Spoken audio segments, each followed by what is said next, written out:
Bonjour mes amis. اليوم nous sommes le 11 février 2025.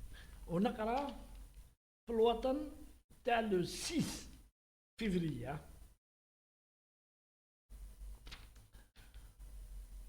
Immigration en France.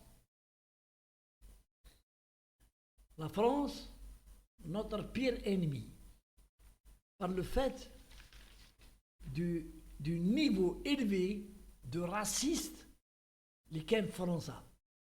En Europe, je crois que en Europe, il y a le niveau le plus élevé de personnes racistes, c'est en France.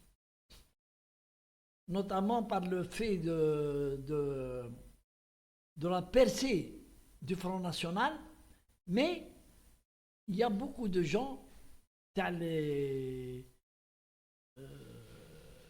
les nostalgiques de l'Algérie française. Ils n'ont pas admis qu'ils soient chassés de la France. Ils n'ont pas admis. Alors comment des indigènes comme ça, ils nous mettent dehors? Comment? Ils se soulèvent contre la France, quatrième puissance du monde.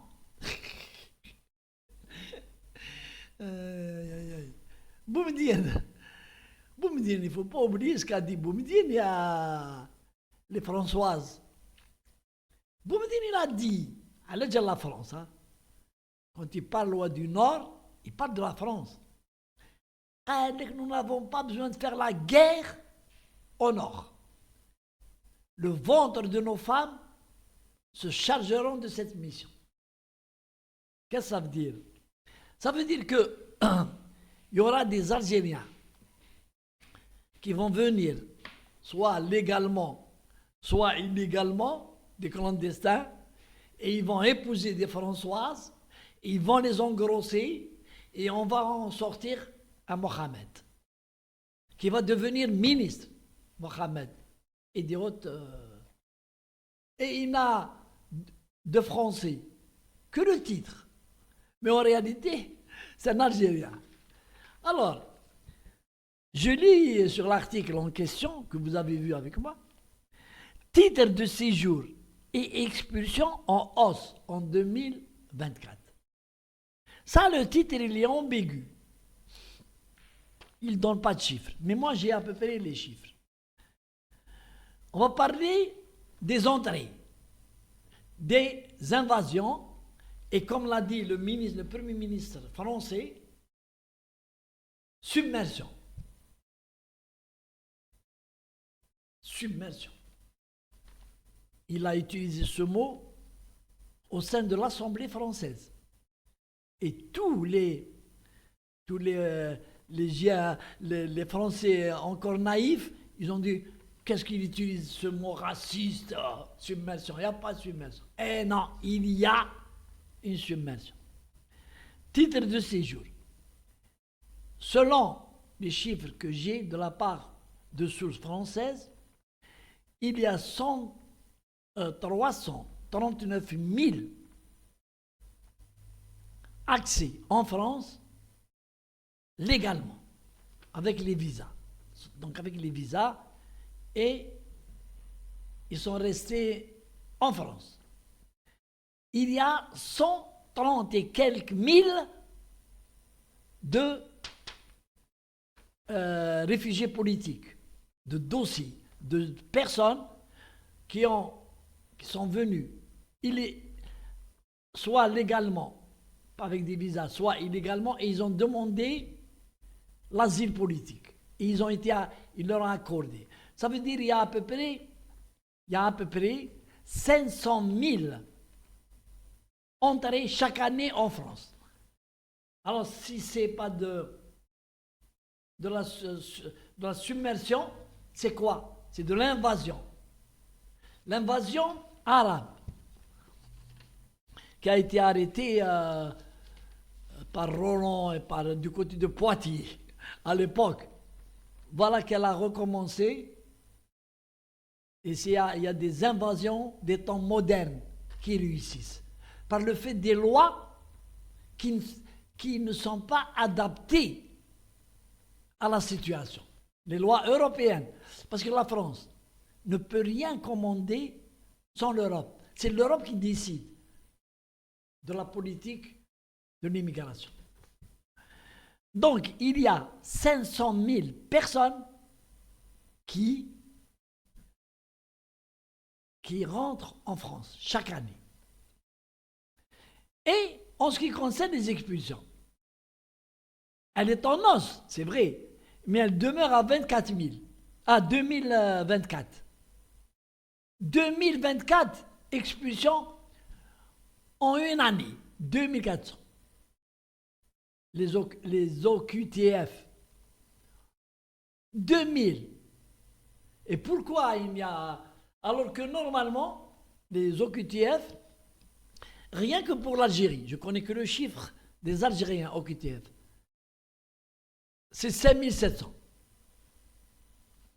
Et la France, avec son ministre de l'Intérieur, le petit coq, Rotaillot, et bien avant lui, n'ont jamais pu faire expulser des Algériens vers l'Algérie comme ils le veulent.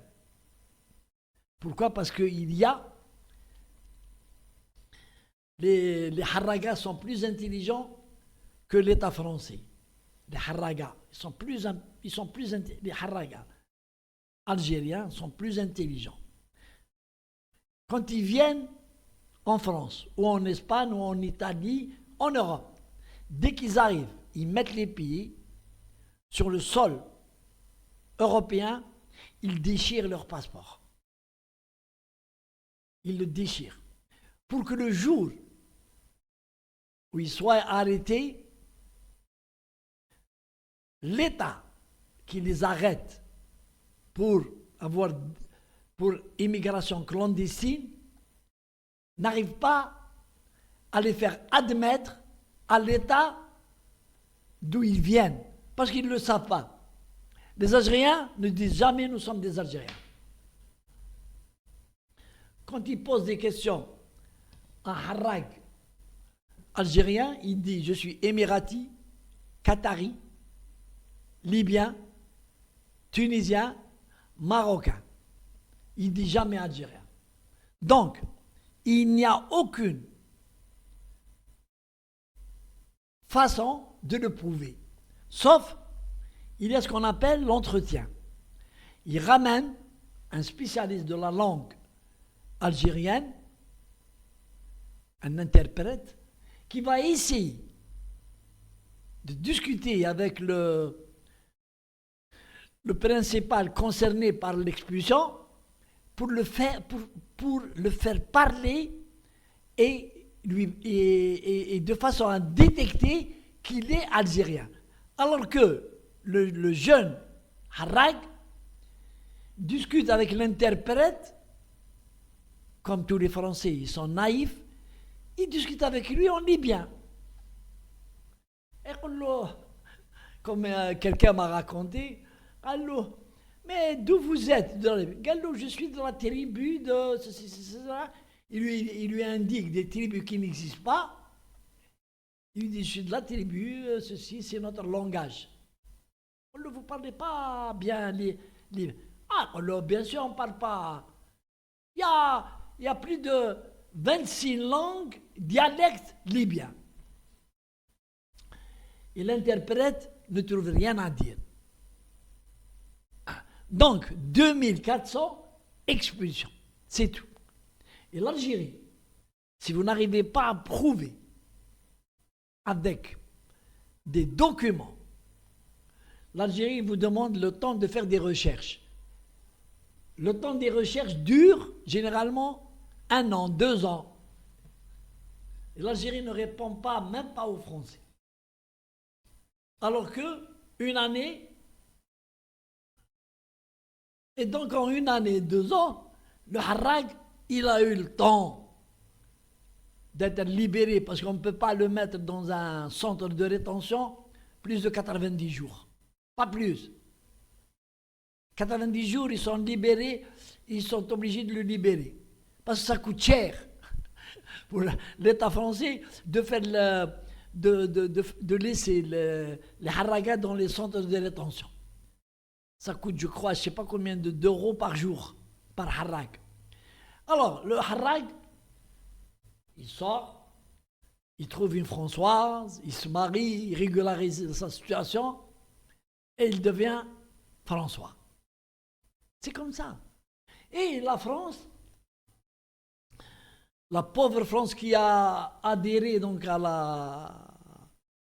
l'Europe, se trouve embrigadée par les lois européennes qui sont des lois favorables à l'immigration et qui sont des lois qui ne défendent pas l'intérêt des pays de l'Europe. Pas du tout. Il y a un seul pays qui aujourd'hui se défend bien, c'est la Hongrie.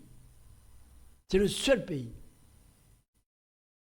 Et entre-temps, nous voyons combien il y a de morts en Europe, notamment les 10 morts qui a eu lieu la Suède il y a une semaine.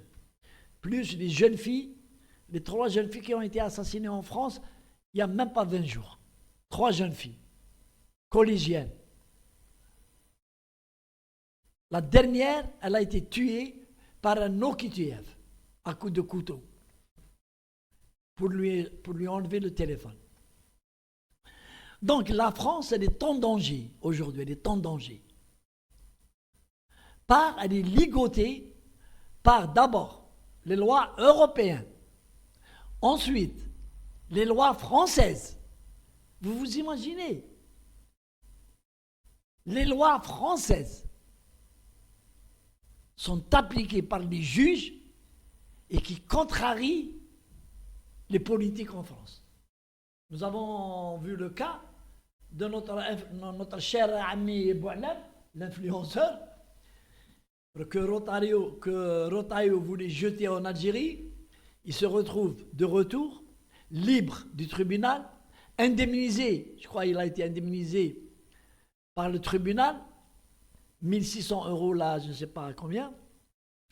Et le tribunal de Melun a décidé que l'expulsion de Ami Boualem, elle est illégale et n'aura pas lieu. Et le ministre de l'Intérieur, le petit dindon, il s'acharne et il a fait appel. Et l'appel sera, je suis sûr, le même. Interdiction, parce que les lois ne sont pas bien appliquées, elles sont appliquées à la hâte par les politiques, mais la justice, elle veille. Au-dessus de la justice française, il y a le Conseil d'État. Le Conseil d'État, Laurent Fabius, qui veille aussi à ce que le droit en France soit au-dessus de tout, y compris du président de la République, et que rien ne peut se faire en violation des lois. Ça, c'est bien. La France, elle est bonne. Les femmes, elles sont faciles. Les lois sociales, plus que faciles. Et la justice française. Ça, c'est les meilleures choses en France. Les meilleures choses. Et j'en connais, en matière de femmes, j'en connais très très bien. Parce que les Français sont classés dans le monde parmi les derniers hommes les plus qui font l'amour le plus. Le premier classé, c'est les Italiens, puis les Irlandais, puis il y a les Allemands. Les Français sont à la queue leu-leu.